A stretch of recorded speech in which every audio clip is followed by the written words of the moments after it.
দেশে বেসরকারি খাতে শিল্প স্থাপনের মাধ্যমে জাতীয় অর্থনীতিতে অনবদ্য অবদান রাখার পথিকৃত ব্যক্তিত্বের নাম স্যামসন এইচ চৌধুরী। পরিশ্রম আর সৃষ্টিশীলতা দিয়ে তিলে তিলে গড়ে তুলেছিলেন নির্ভরযোগ্য অন্যতম দেশীয় ব্র্যান্ড স্কয়ার। অনুকরণীয় এই উদ্যোক্তার ৯৯তম জন্মদিন আজ। রিপোর্ট করছেন মৌমিতা জান্নাত। মুক্তিযুদ্ধ পরবর্তী দারিদ্র্য ও ক্ষুধাক্লিষ্ট বাংলাদেশের অর্থনীতিকে শিল্পায়নের আলো জেলে ক্রমশ তা বহুগুণে যারা বাড়িয়ে তুলেছেন, তাদের মধ্যে জলজলে নাম স্যামসন এইচ চৌধুরী।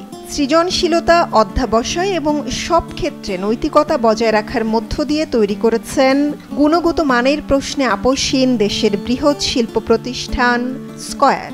সৎভাবে এগিয়ে যাওয়া, একটু সময় লাগে, কিন্তু আমি কোনো সময় খুব দ্রুত চলতে চাইনি। ধীরে ধীরে আমি এগিয়েছি। দেশটাকে আমি উন্নতশীল বর্ধিষ্ণু দেশ দেখতে চাই। জন্ম ১৯২৫ সালে গোপালগঞ্জের আড়ুয়াকান্দি গ্রামে। পরিবারের সাথে পরে চলে আসেন পাবনার আতাইকুলায়। স্কুলের গণ্ডি পেরিয়ে যোগ দেন ভারতীয় নৌবাহিনীতে, সেখান থেকে দ্বিতীয় বিশ্বযুদ্ধে। সক্রিয় ছিলেন ব্রিটিশ বিরোধী আন্দোলনেও। ৪৭-এ চাকুরি নেন ডাক বিভাগে। কিন্তু স্বপ্নচারী মানুষটি শেষ পর্যন্ত সৃষ্টিশীলতাকে পাথেয় করে হয়ে ওঠেন অনুকরণীয় উদ্যোক্তা।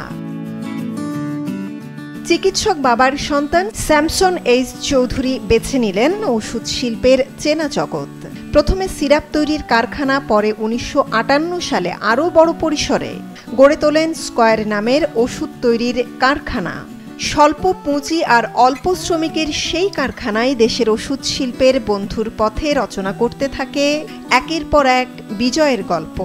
যখন আমি প্রথম শুরু করেছিলাম তখন কিন্তু এটার নাম স্কয়ার ছিল না, এটার নাম তখন ইসন্স ছিল। আমার বাবার নাম ছিল ইয়াকুব হোসেন চৌধুরী, সেই জন্য ইসন্স দিয়ে আমি এটাকে প্রথম শুরু করি। এবং প্রথমে আমরা শুরু করি ওষুধে যে সমস্ত সিরাপস দরকার হতো, সিরাপ, হাইপোলাইম সিরাপ, রোজ সিরাপ, জিঞ্জার, এগুলোই আমি ব্রিটিশ ফার্মাকোপি অনুসারে তখন তৈরি করতাম। আমার তখন থেকে একটা চিন্তা ছিল যে আমরা বাংলাদেশের সবচেয়ে বড় কোম্পানি হবো, মানে ইস্ট পাকিস্তানের সবচেয়ে বড় কোম্পানি হবো। এই জিনিসটা আমার মধ্যে তখন খুব দৃঢ়ভাবে ছিল। ওষুধ দিয়ে শুরু করলেও স্বাধীনতা পরবর্তী ৫ দশকে জীবন ধারণের প্রয়োজনীয় নানা উপকরণ উৎপাদনের মধ্য দিয়ে বিপুল প্রসার ঘটান ব্যবসার।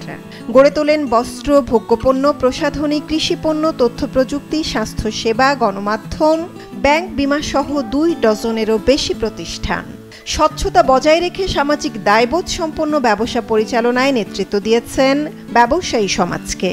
অর্থনৈতিক প্রবৃদ্ধি অর্জনের পাশাপাশি কর্মসংস্থান সৃষ্টিকে গুরুত্ব দিতেন তিনি। যোগ্য সন্তানেরা এখন সেটাকে পরিচালনা করছে সুন্দর এবং আমি বলবো সাকসেসফুল। প্রায় ৪৫,০০০ লোকের কর্মসংস্থান করতে পেরেছি, এটি আমার কাছে একটা অহংকার। আমি গর্বিত আমাদের সমাজ কর্মচারীদের নিয়ে, আমাদের সন্তানদের নিয়ে। আমি নিজের করে সকলকে দেখেছি আমার সন্তানের মতো। কল্যাণকামী মানুষটির দেশ ও মানবপ্রেম ছিল প্রশ্নাতীত। ব্যবসা শুধু মুনাফার মাধ্যম নয়, দেশ ও জনগণের সেবা করার সুযোগও। এমন দীক্ষায় দীক্ষিত করেছেন প্রতিষ্ঠানের কর্মী ও নিজ সন্তানদের। আমার ছোট ছেলে তার মাকে রেখেছে, মা আমি তোমাকে না বলে কোনোদিন কিছু করিনি, আর তোমার কাছ থেকে কোনোদিন না বলে কোনো টাকা পয়সা নিইনি। তো আমাকে দেশের কাজে চলে যেতে হচ্ছে, তোমরা কিছু চিন্তা করো না, আমার জন্য প্রার্থনা করো। আর আমি ১৫০ টাকা নিয়ে গেলাম। যে দেশ স্বাধীন হলো নূতন দেশের, সেই নূতন পতাকা এইখানে ছোট্ট গ্রামে হলো আমি তুলব। আমি শেষ পর্যন্ত সেই পতাকা তুলেছি এবং সেটি আমার জীবনের সর্বশ্রেষ্ঠ দিন, সর্বশ্রেষ্ঠ সময়, সর্বশ্রেষ্ঠ স্মৃতি। মানবপ্রেম, সততা, নিষ্ঠা আর অপরিমেয় উদ্যমী সফলতার গোপন মন্ত্র তরুণ উদ্যোক্তাদের উদ্দেশ্যে রেখে গেছেন এই বার্তা। If you stop you will be run over. তো আমাদের কর্মজীবনটাই সেরকম যে আমি যদি থেমে যাই তাহলে পরে কেউ আমাকে অতিক্রম করে চলে যাবে, আমি তখন পিছিয়ে পড়বো আর থাকতে পারবো না, আমার আর কোনো স্থান নাই। তো আমাকে এমনভাবে চলতে হবে যেন আমাকে কোনো সময় থামতে না হয়। ভোক্তার সেবা, কর্মীদের কল্যাণ এবং সমাজের উন্নয়ন, এই ৩ মূল্যবোধের ভিত্তিতে দাঁড় করিয়েছিলেন বহুমুখী উদ্যোগগুলোকে। সৎ থেকেও ব্যবসা সফল হওয়া যায় এমন বিরল দৃষ্টান্ত স্থাপন করেছেন তিনি। স্যামসন এইচ চৌধুরী নেই, তবু দীর্ঘ পথ চলায় মুনাফার চেয়ে সামাজিক অঙ্গীকারকে প্রাধান্য দিয়ে এগিয়ে চলেছে তাঁরই গড়া প্রতিষ্ঠান স্কয়ার।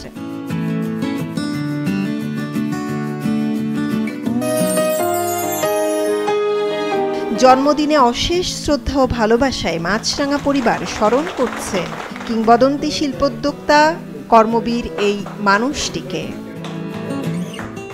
মৌমিতা জান্নাত, মাছরাঙা সংবাদ, ঢাকা।